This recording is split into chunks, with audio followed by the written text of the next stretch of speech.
Ok, minha gente, muito bom esse lance aí que a gente falou dessa mostra de cinema. Isso é uma coisa que poderá ter um futuro espetacular aqui em Teresópolis, desde que o próximo prefeito abrace essa ideia, né? Porque se o próximo prefeito não abraçar uma ideia dessa, a gente pode esquecer de Festival do Cinema. É a grande chance que a gente tem.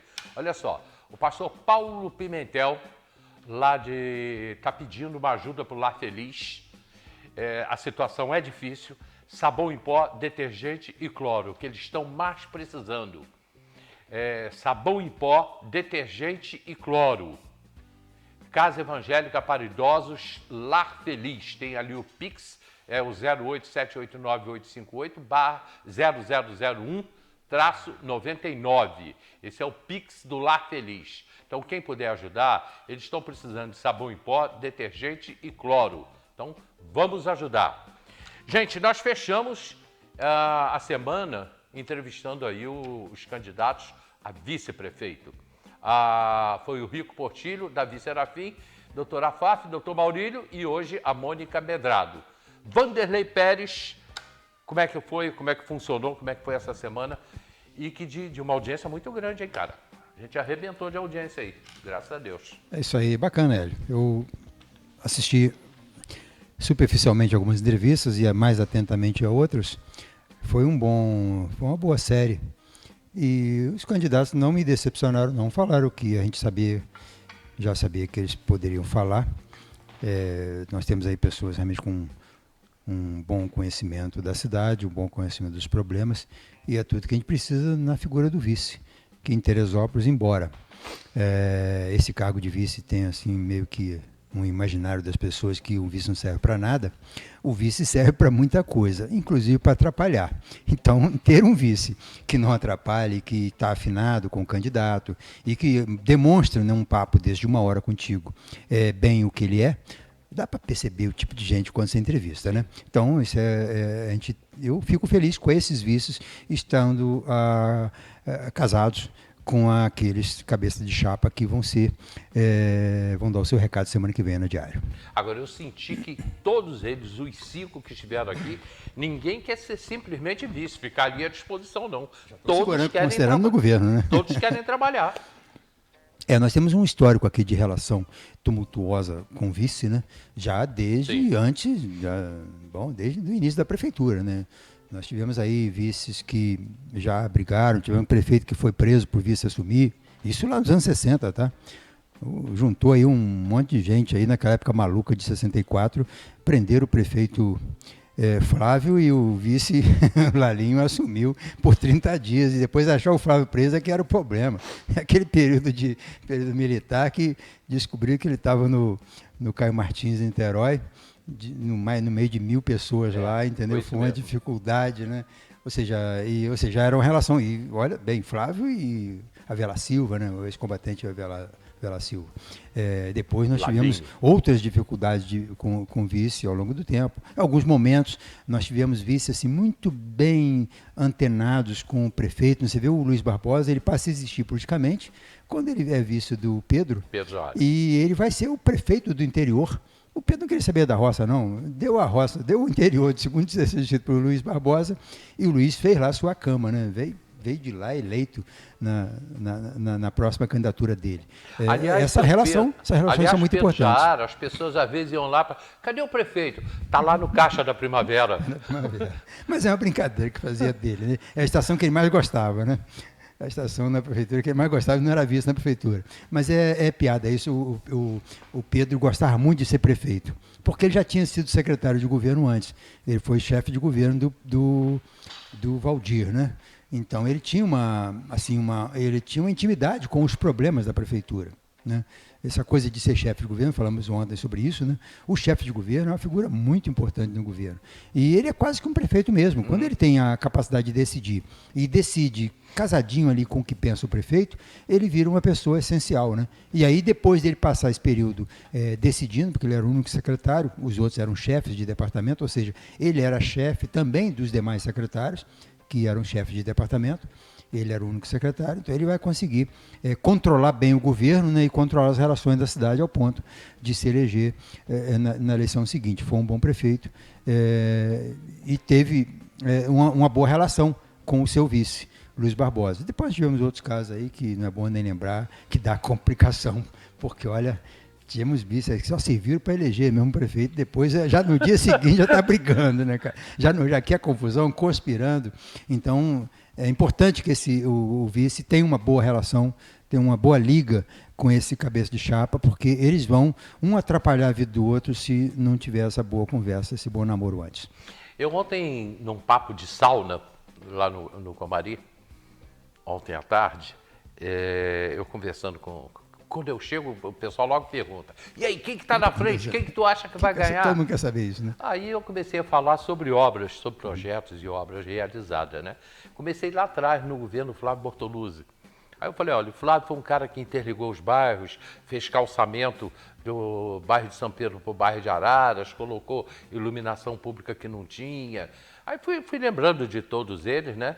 E cheguei até nos últimos governos, né? Quem fez e quem deixou de fazer, cada um deixou alguma coisa. Como é que termina o governo Vinícius? Eu acho que é a melhor comparação.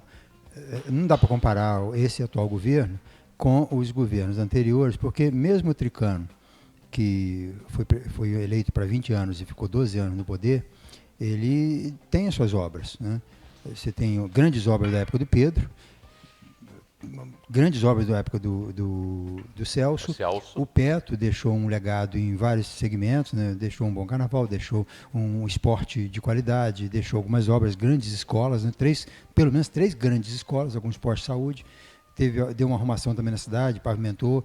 Tem obra, mesmo tendo ficado 5 anos só prefeito, 5 anos e meio.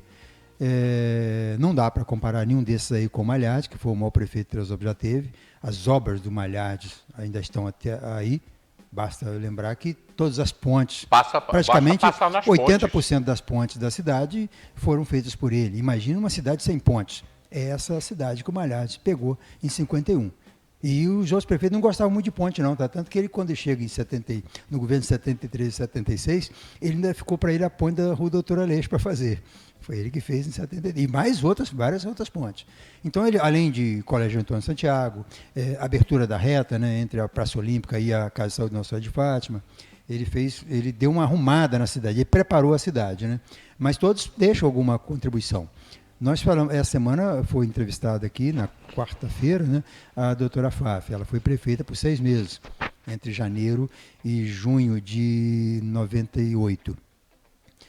O que a Faf fez em 6 meses, naquele governo de 6 meses, teve mais obras que esse governo de 6 anos. No governo de 9 meses do Luiz Barbosa, em 82... né, que ele deu uma arrumada, limpou as praças, arrumou, fez muito calçamento. E o alto? Em 9 meses, o Luiz Barbosa fez mais obras que esse governo de 6 anos. Só que o grande problema desse governo aí é a complicação que ele deu na cidade. Ele complicou tudo, ele fechou escolas, ele desestruturou ainda mais a saúde.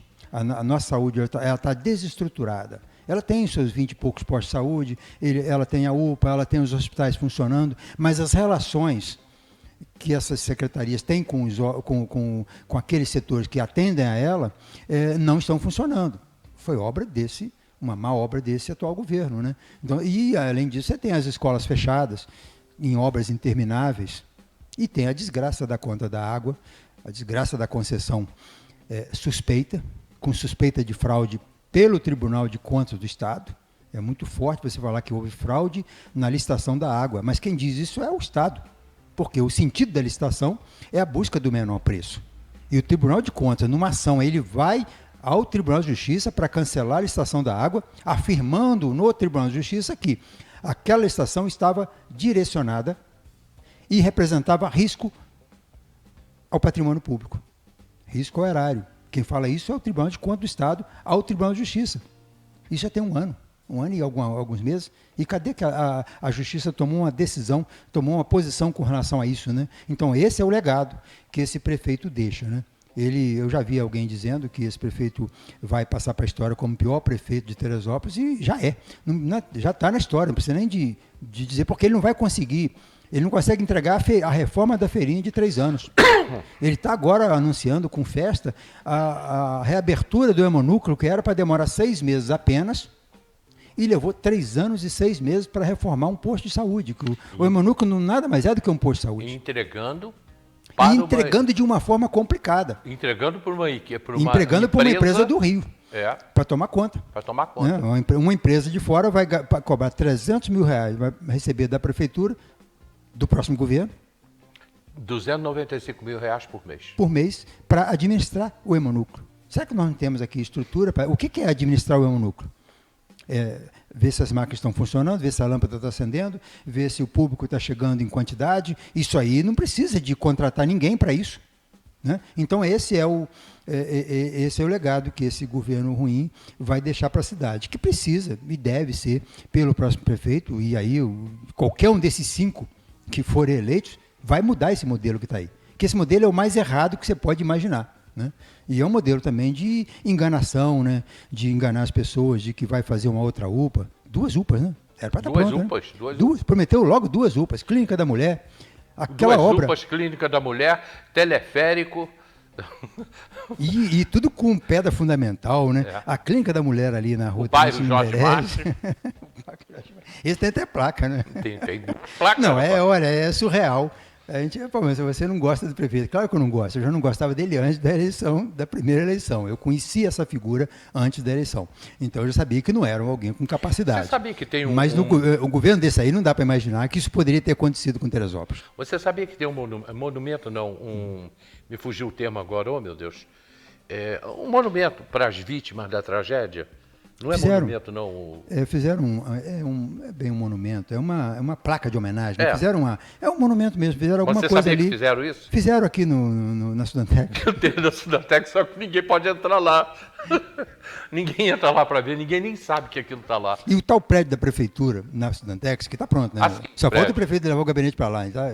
Ele não quis mudar ainda não. Mas o tal prédio da prefeitura, que é a antiga Casa da Caldeira, né? Onde tem aquela chaminé, onde tem aquela torre ali com a caixa d'água, aquela caixa quadrada ali de tijolinho à vista, é onde ficava a caldeira que gerava energia, né, para tocar a Sudantex. Eu estive lá para saber, e onde é o terreno, de fato, da prefeitura aqui? Não, a prefeitura tem 3 metros para cada lado da parede do prédio. Cara, que isso? Como é que você pode? 3 metros para um lado, 3 metros para um lado, 3 metros para o outro, e uma rua atravessando e uma outra atravessando, que também a rua fica perto a parede do prédio, né? Como é que você faz como é que você pode considerar que vai ter um prédio de bom nível para ser, ao ponto de ser a prefeitura da cidade, onde nenhuma área de estacionar um carro em frente tem? Aquilo ali, a hora que o pessoal vê o croquis desse terreno que a prefeitura comprou por 20 milhões no acordo que fez com a Sudantex, as pessoas vão rir da desgraça que agora, ela se meteu. O prefeito que entrar, ele tem que mexer nisso tudo. Ele tem que tem coisas que já estão sacramentadas. A água não volta, que não volta mais para a SEDAI, você não consegue tirar essa empresa daí da noite para o dia. Tem a questão do risco de descontinuidade da prestação de serviço. Perdão, eu esqueci até durante o programa, me passaram a informação ali, o Quincas me passou a informação, não tem água na Granja Guarani. A Granja Guarani está sem água há dias. Agora, como é que pode a Granja Guarani ficar sem água se a água da Granja Guarani é do Parque Nacional, é do manancial do Parque Nacional? Uma mangueira preta resolveria, né? Exatamente. O Quincas até falou isso. Uma mangueira preta resolveria. A Granja Guarani está sem água. Não, você ter o bairro Granja Guarani sendo atendido por água tratada que vem de Três Córregos, que vem de Jacarandá, que vem do Caleme, a água tratada comum da cidade é um absurdo, porque a água de qualidade ela já tem. Que a água do Rio Beija-Flor, do Paquequé, que está passando do lado do bairro. O que nós precisamos mais à frente, quando tivermos de novo essa normalidade na questão da administração pública, é repensar essa questão de utilizar os nossos mananciais.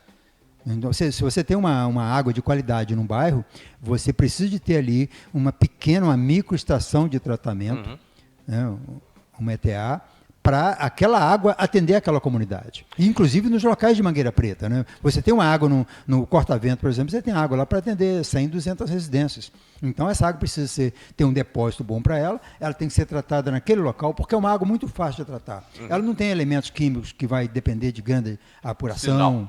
Então você tem uma... Mas essa conversa é uma conversa muito ruim quando tem o rolo da concessão. Porque o negócio da concessão, isso para eles é muito ruim, né? Então as pessoas não querem falar sobre isso e não deixou. Elas não deixaram as pessoas falarem sobre isso. já me informando aqui. Parque do Ingá sem água. É aquela parte do alto ali, que todo mundo que depende da água que vem do Parque Nacional, ainda atende o Comari, né? Certamente que o Comari também está sem água. Parque do Ingá sem água. Gente, terminamos o programa e terminamos a sequência com os candidatos a vice e agora os candidatos a prefeito, que a partir de segunda-feira. Qual é a tua expectativa, Vanderlei? Serão boas entrevistas, né? São pessoas preparadas, né? Todos vão se desenrolar bem contigo e certamente que você não vai ser tão condescendente, tão camarada, tão gente boa. Você vai forçar um pouquinho mais nas perguntas para essa gente aí, né? Apertar, eles né? vão ter que apertar esses caras para eles falar realmente o que eles não querem falar. Segunda-feira, Leonardo, atual presidente da Câmara, vereador Leonardo Vasconcelos, segunda-feira, sentado aqui onde está o Vanderlei, respondendo às nossas perguntas, como o Vanderlei falou. Agora a gente vai apertar um pouquinho mais a partir de segunda-feira, né? Então, segunda-feira, 10 da manhã, Leonardo Vasconcelos. Obrigado, Vanderlei. Valeu, Hélio. Parabéns pela série de entrevistas que conclui hoje e sucesso na semana que vem nessa sua audiência com os candidatos a prefeito e também que tenha sucesso na entrevista com o prefeito que vai estar aqui semana que vem, né? O próximo prefeito de Teresópolis vai estar na TV Diário semana que vem. Não sei que dia, mas vai estar. Vamos entrevistar o prefeito a semana que vem, né? Coitado desse cara que vai ganhar para prefeito, que ele vai ter que fazer a partir de... Vai ter que reinventar a administração municipal, essa é que é a verdade. Não vai ter jeito.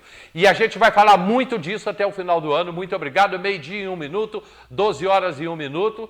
Já estamos na parte da tarde até segunda-feira, né? Reprise 4 horas, reprise meia-noite e daqui a pouquinho está no YouTube. Tchau, pessoal.